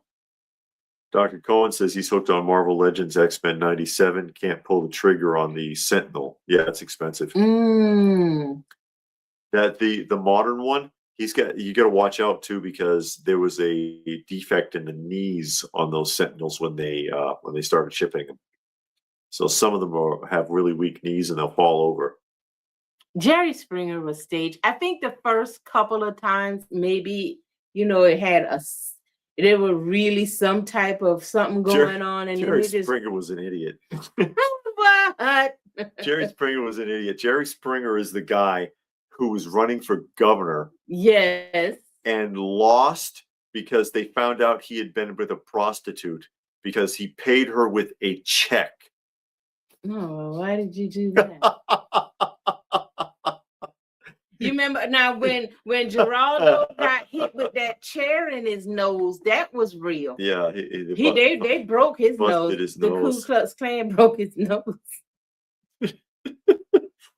They threw that chair. I remember Maury. You are not the father. Whoopee, whoop, whoop. You know how many people you got to sleep with? You don't know who the daddy is. You got to come on, Maury. And then you go through like 12 guys. I know this one got to be it. And it's like, lady, you've gone through 12 guys and none of them father your child. Because Jerry Springer was actually the mayor of Cincinnati. Oh, really? Yeah, and he was running for governor of Ohio. I think it was the early 80s. He was running for the governor of Ohio. I have the commercial clip. I think I actually put it on one of my videos because when I saw it, I was shocked and I was like, I got to put this on there. But I have his ad campaign when he was running for whatever office, governor, but I can't remember what state, but I have that clip. Arsenio, I think, was the best of all of them. Arsenio, but that just cracks me up. And that's how he lost the bid. And it's like, dude, I mean, he was sitting there, hey, baby, you want to go for a ride? I don't carry much cash on me, but I can write you a check. It's like, dude, you're running for governor. You ain't got no money. You can't go to the ATM. Something. You can't, dude. You don't provide evidence. I mean, did he write it in the notation? What the check was for? For a prostitute. Oh boy. Yeah, he would give you that little monologue at the end, trying to like on the cartoons at the end, they would give you the moral of the day. Oh, yeah. That's what Jerry Springer did. Oh boy. That's oh, what a dope. But yeah, he did end up with a talk show. Yeah, he did. I guess that probably was way better than a political career because that money was coming in. And then they did a movie. I can't remember what movie it was, but in the movie, the people in the movie were going on the Jerry Springer show. So he was there and that whole setup. And then they went on the show. And they worked that into the movie. I wonder how much the check was. Oh my God. Nobody cared about it. It was like $30. Nowadays, he'll be elected. Yeah, he would. Nobody would care today. They need to make a new Days of Our Lives, but this time relevant to today. Oh my God. What about Monster Movie and Cheesy Movies host Elvira, Grandpa Monster, and USA Up All Night hosts? They don't do any of that stuff anymore. They don't. Well, the closest you have is Riff Tracks. The closest you had was Riff Tracks. Yeah, Riff Tracks. Currently. Yeah. But I mean, they used to do a lot of that stuff. The original MST3K and Elvira, which I do remember watching Elvira. I don't remember. I never saw Svengoolie or any of those other ones. I didn't get them where I was. William Shatner had a thing like that. I've seen the clips. Hosting movies. Yeah, I think William Shatner had a show like that where he hosts the movies, but I think they were. I don't remember. Yeah, it seemed like I saw that on one of them streaming networks. That we got. Let me look it up. Gilbert Gottfried did too. Oh boy. Gilbert Gottfried was the host. Is he still alive? No, Gilbert Gottfried has passed away. Because he had that really weird voice. Yes. Oh, Ringmaster was the Jerry Springer movie. Oh, okay. Ringmaster. I want to know how much the check was for. Oh my God. I was like $29.44. Oh my God. pay to the order of. Can you What is make it out wrong to with you? cash? What is Oh wrong my with you? God. Oh, Saturday Morning said Leslie Nielsen hosted Three Stooges shorts. Really? Yeah, I never saw Svengoolie. I know a lot of people have asked me, and I'm like, no, I didn't see that in Boston growing up. Never even really heard of him until I was older. But I've never seen anything with Svengoolie in it. And I know there was other hosts. You know, that was a popular thing. Yeah. William Shatner's Full Moon Fright Night. William Shatner adds campy flair to old horror movies. And it had one season, came out in 2002. Oh. It's over there. Oh. Okay. I do not remember. 2002. Yeah. He's probably the last one to do it. Yeah. Because people, again, except for MST3K, which is a spin-off of a spin-off of a spin-off of a spin-off, or rather, not MST3K, Rip Tracks is a spin-off of, like, because it's gone through like a half a dozen incarnations.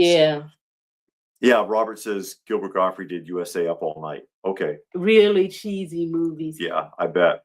Yeah, probably on. Yeah, I think so, because I always go through Tubi to find stuff, and it's always stuff. I know it's on one of those free streaming networks.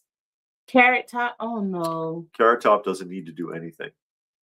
Carrot Top is a prop comic. That is the lowest form of life. But he had a lot of surgery done, so he looks real weird now. Oh, he did not, because if you ask him, he will tell you he has never had surgery.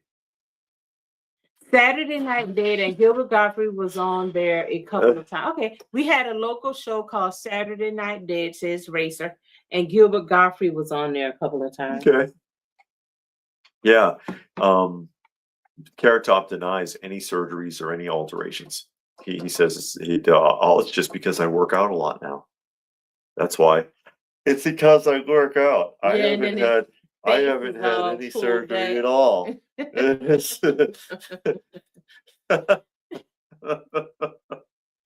his I mean, yeah, okay, you work out maybe, but your face looked like he had like a bunch of faces. His eyebrows, his eyebrows like are all the way up in his hairline now. Yeah. He's in a constant state of shock. Like, no way, dude.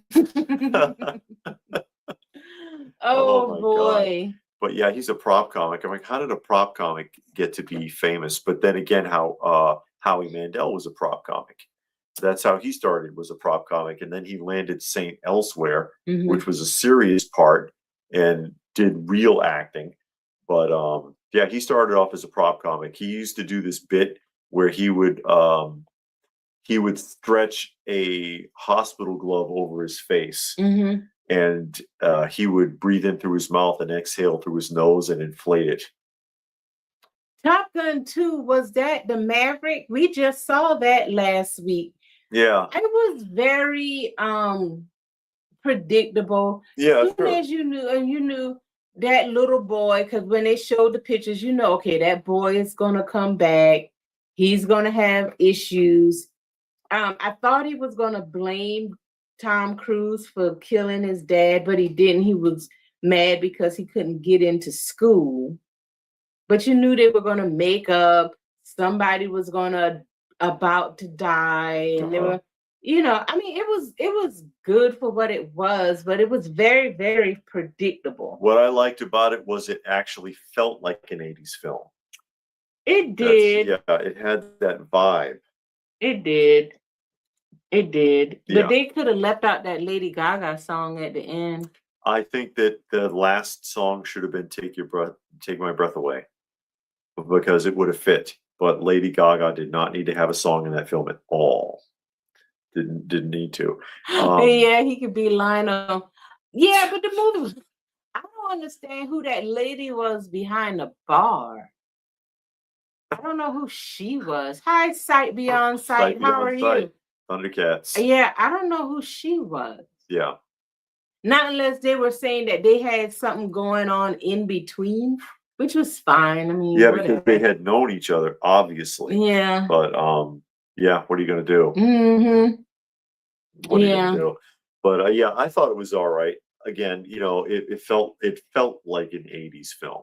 And so, which is what he was going for. Hold on a minute. So for me, it worked. Yeah. For me, it worked. I mean, once I got past the whole, this is very predictable, I was all right with the it. first one. I mean, Yeah. that's the classic formula. Yeah. And so a lot of them are predictable. You kind of know, or have an idea of how the direction things are going to go. So that it's not so bad. Oh, okay. William Shatner did a TV show like that also. But it's called The Unexplained Mysterious Phenomena. Oh, yeah, there we go. So did Jesse Ventura. Yeah, Jesse Ventura did something like that. You know what happens is with a lot of those shows, because Jesse's show started off as like conspiracy theories. It had 2 seasons and he gave up on it because he didn't want to do it anymore. Because he says, I started off doing things like going into it thinking I'm going to be doing like the Kennedy assassination and stuff, and I end up with the Chupacabra and freaking Bigfoot. And they devolve into that kind of stuff, Loch Ness monster stories, and the Yeti and garbage like that. And I was abducted by aliens. My ass, you were not abducted by aliens. You shut up. I just you don't know that. My cow was kidnapped by aliens. I just watched a couple on In YouTube. Search of with Leonard Nimoy. Leonard Nimoy. Yeah, I like I said earlier, I like a good conspiracy documentary. I like conspiracies, but and that's why I kind of like unsolved mysteries too, because you got some conspiracies, you got some unsolved crime, but then they start tiptoeing with that Loch Ness monster, so and so's hotel is haunted by a Confederate soldier, and they talk about the Yeti and people going somewhere to go find the Yeti, and they got footprints and seeing all kinds of stuff. Seeing dead relatives on their blank TV screens. And crap. And I'm like, that didn't happen. Statue of Mary's crying. No, it was Jesus was crying on the cross. No, his eyes were open and then it closed. And it's like a statue. The thing was like 30 feet in the air. They couldn't see nothing. And it was crying. Yeah, your roof is leaking. That's what happened. I don't know. There's oil that came off of my comatose daughter, and it heals people. It's crazy stuff that. Jesse's show was called Conspiracy Theory. Okay. My favorite was when he had to stand off with Area 51. Oh yeah. Harry and the Hendersons was the best Bigfoot. Was he? It's real. He's in the woods in Georgia. He's only in Georgia when he sets up at Toylanta. But the thing, no, that's Sasquatch. That's Sasquatch. Yeah. But today with the phones you have, I mean, these phones is 8K Ultra. And here's the thing. Like 1,000,000 megapixels. And that photo of Bigfoot and the Loch Ness Monster is so grainy. You can't see nothing. All of that went away when cell phones started having cameras, all the way up until AI imagery came out. Now we got a shit ton of that again. Oh, people are seeing aliens all over the place. Oh, in their yard. Mysterious lights, portals are opening in their backyards. Demons are coming out of the basement. Yeah, their door camera is catching like things in their backyard, and they call the police. Those are funny. Yeah, I like watching those. So it went away for like 20 years when everybody in the world had a camera, and now it's back with AI. And I'm like, see, because it was a bullshit routine in the first place. But I do like a haunting. Now that's a show that came on. I don't know if it was A&E, but it's called A Haunting, and they talk about people that are possessed. They get possessed or their house is haunted, and then they have to call the people to come and do an exorcism of their house. And it's like, how much does that cost? Where do you find these people? You find them? You gotta go on the internet. Yeah, because there's no phone books. But how much does it cost to have somebody come to your house and set up all them cameras and listening devices and then exercising the demon out your house or the ghost or something? I want to find out because I can do that. Oh, Yeah, you I can't can do that. because you got to have equipment. No, you detect it yourself because you're hypersensitive to it because you're a psychic, you're a medium, and you go in. It's like right here, it's starting to get really cold, and I think I'm sensing a presence, and right on this spot, and you can see my legs are trembling. Yeah, but ain't no, you can't see your breath. No, because you're cold on the inside. It's a sensation. It's not actually cold. It's spiritual. I remember Fact or Fiction. Now I used to watch that, and Jonathan Frakes was in it. Right. He wasn't the first Jonathan one. Frakes. He was the second one. He was, yeah. That show was good. I liked that. I watched it when it came out, and then I introduced it to David, and me and him watched it for a while. I like that show. That one is pretty good. Jonathan Frakes, of course, Riker from Star Trek: The Next Generation.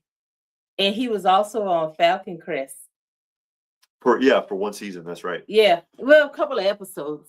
He was in an episode of Highway to Heaven. That's right, and he cried like a baby.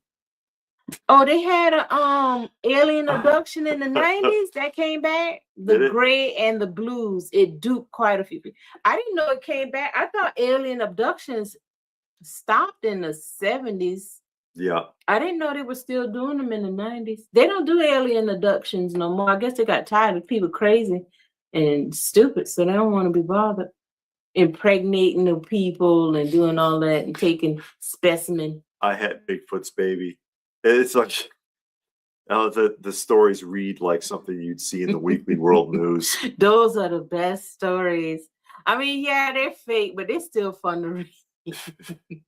Yeah, but they don't deny it's fake in the Weekly World News. That's true. That's the thing. Those tabloids didn't, they knew they were fake, and they didn't try to pretend to be real. And I guess that's also what made it funny too. They didn't take themselves that serious. They weren't like contenders, but it was good. It was some good reading. Yeah. No, for a fact. Rich says that the Ghost Hunters have a script. And my favorite, one of the ones I saw, I don't know if it was Ghost Hunters, they had a ball in the middle of the room and they were filming it from across the room, and they were saying that you could see the ball starting to move. I could put a basketball in the middle of this room and sit all the way in the corner and blow on it. Oh, God. And move well, you got Superman breath. You can't blow way across the room. She's laughing, but she's seen me do this with balls. Okay? I've never seen you do that. Have. You've seen me do that. Blow hard enough for the ball to start, because it just moves just slightly. And it, like, you can see no one is touching the ball. It's starting to move. Yeah. What is wrong with you? Anyway, now I like the Lizzie Borden one. The Lizzie Borden is good. See, Sight Beyond Sight got some psychic ability.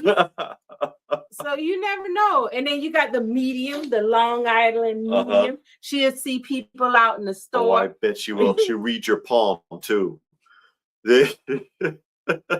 That money would be better spent on home inspection, says Eric. Yeah. Exactly. Oh my God. What was the place in Russia? The whole family murdered after the maid quit the day before that. I never heard of that one. I don't know. Yeah, I did too. I love guessing which stories were real. And most of the time I was wrong. Yeah. It was called Fire in the Sky. And this Stone Sour made a donation to the channel. He says, I saw the Highway to Heaven homeless kid episode. That's the hardest one to watch. God, yeah. That boy, when he put the candle in the slice of bread, because it was his birthday, and started praying, and it's like, oh my God. That's a tearjerker, that episode. Those frisbees in the distance of those black and white grainy photos look so convincing. They even pulled that stunt on the Brady Bunch, because there's an episode of the Brady Bunch where Greg is doing a UFO hoax with a flashlight and a curtain and a whistle that he's blowing. and people thought there was actually a UFO in the backyard. Now they proved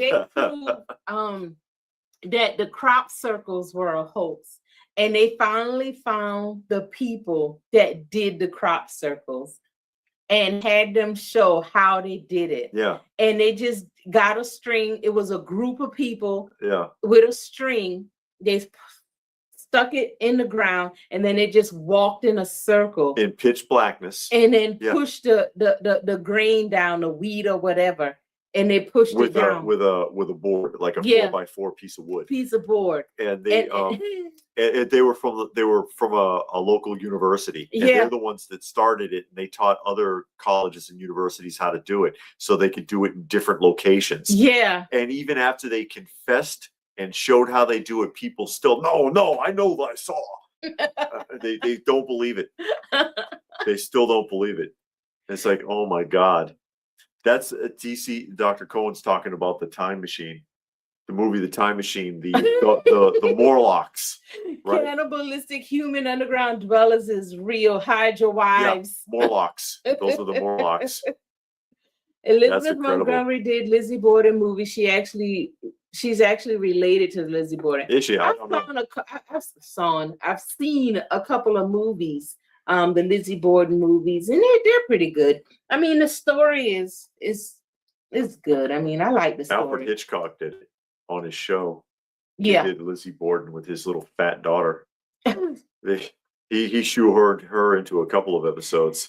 He made a whole movie with her. It was like where they were on the train. It was like the Orient Express, and it was a murder on the train. And she was in that and all of that, and she helped solve the mystery of how. Yeah, he did put her in a lot of the shows, though, in a lot of the movies and the TV shows. Yeah, she wasn't bad. Try to fire up her acting career. Get her a husband. Oh no. The reality that we may really be all alone in the universe is scarier than aliens themselves. That's what Racer thinks. Well, Carl Sagan had made the argument. He says it's likely there might be other life, but you don't want them to come here. Yeah, but my thing, and I'll say, and I've always said this, why are humans or Earth people so intent on meeting aliens when you can't get along with each other, and at least humans can breed with each other? Because they you ain't breeding with no alien, so you're not going to understand them. Yeah, you might have somebody from a different country, your culture might be different, but the human needs and stuff are the same. So if you can relate at least on that level, you want to meet some aliens so bad, and we can learn from them. Learn to do what? Carl Sagan had said that if we're in the boondocks of the solar system, or not the solar system, but the galaxy, we're in the boondocks of the galaxy. If there are other life forms, they're probably more to the center. And you don't want them to come out here and find us, because if they had that kind of technology, what do you do when you walk by an anthill? Yeah, you destroy it. Yeah, there's a good chance you might destroy it or experiment with it or God knows what. He was like, you don't want aliens to find us. We need to quit trying. And the other thing is that the reason that people are so determined to find aliens is because they think that it's going to somehow make things better, like we're going to steal their technology or something, or we're going to somehow beat them like an ID4 or whatever. And it's like, if they can traverse the universe like that, we're not beating them at anything. But why would you want to meet them to beat them? Or to take their technology or to advance. And there's that one book that warns of that, which is what is it? I got the book. Yeah, we saw the Childhood's End. Childhood's End. Yeah, warns of what that might look like. Yeah, if an alien actually did come here and actually did give you everything. Rod Serling did that too. Yeah, and everybody got on the ship. Nice and fat. To serve man. Yeah. Was the episode. To serve man. So yeah, Childhood End, which is also a film, and To Serve Man warns of that. Yeah. Don't ask for that. Do not Don't ask. nobody come in here to meet us because they'll look down and say, "Ooh, do we really want to be bothered Probably with them not. things right there?"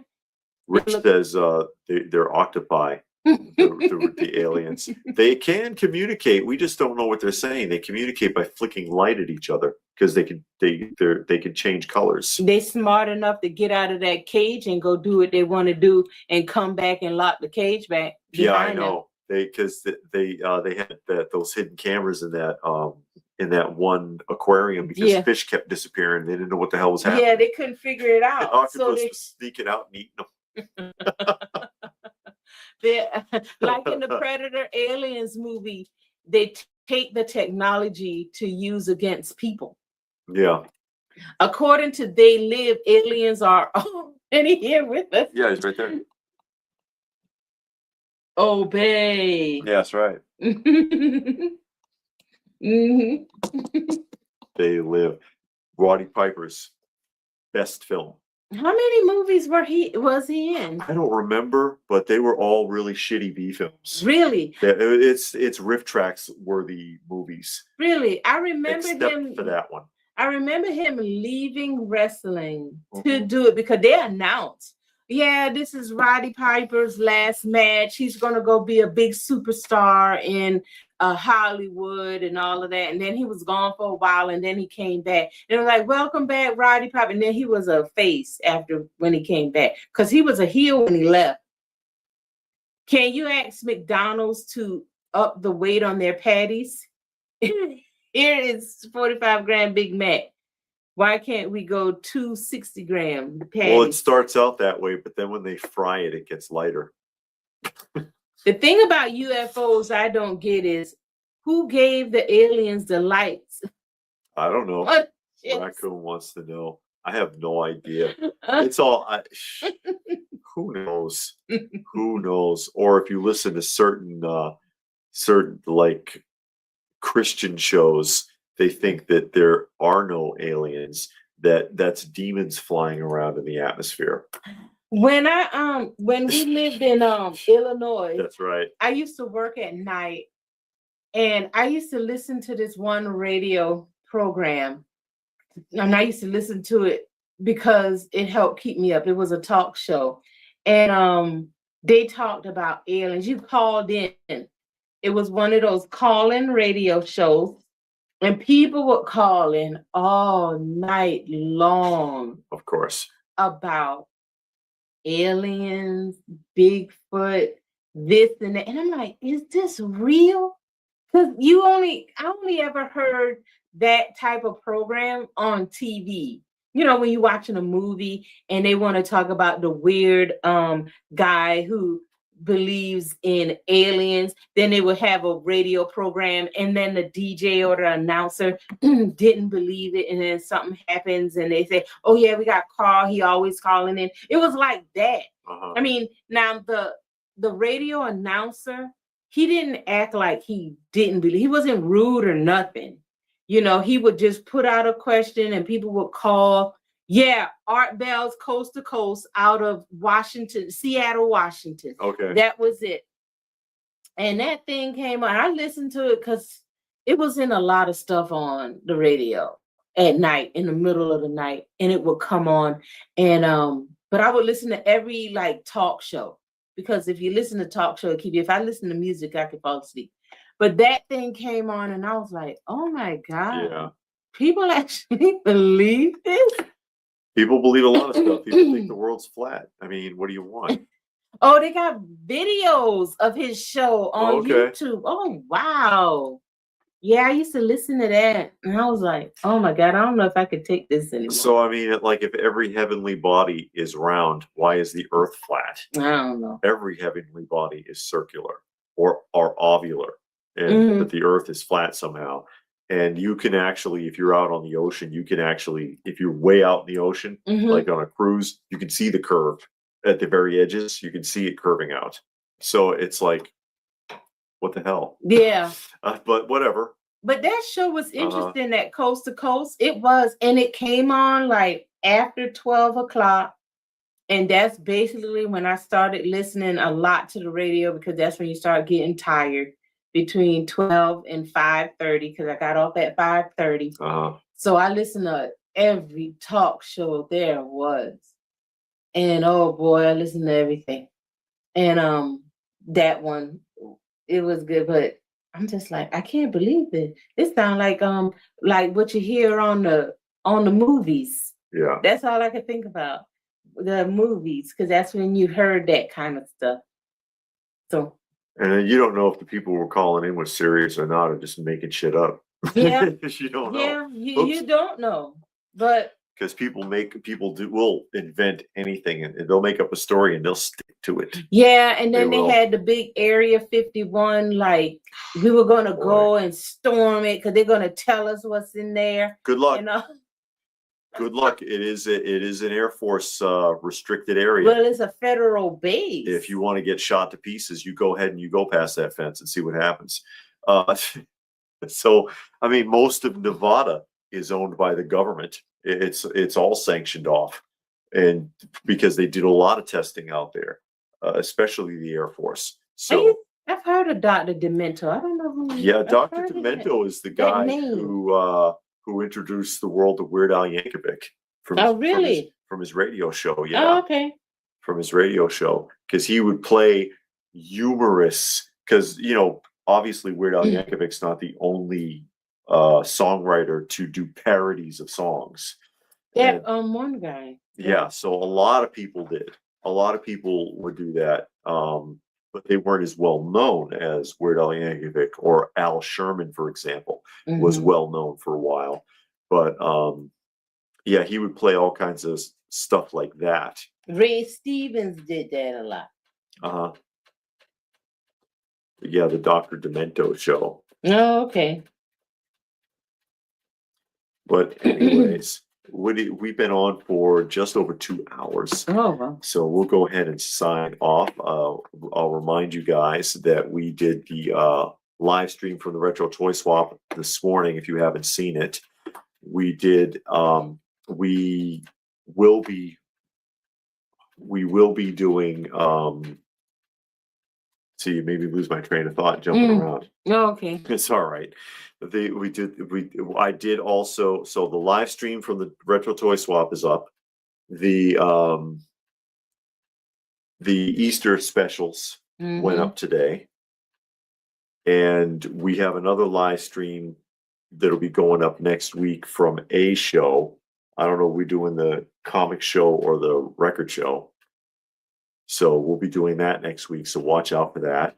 I wanted to say special thanks to Pastor Rick and to Stone Sour and to Robert for making donations to the channel. Always appreciated all the help we can get taking care of our feline friends. So we'll go ahead and sign off. Thanks for joining us, and we'll try to do this again sometime soon.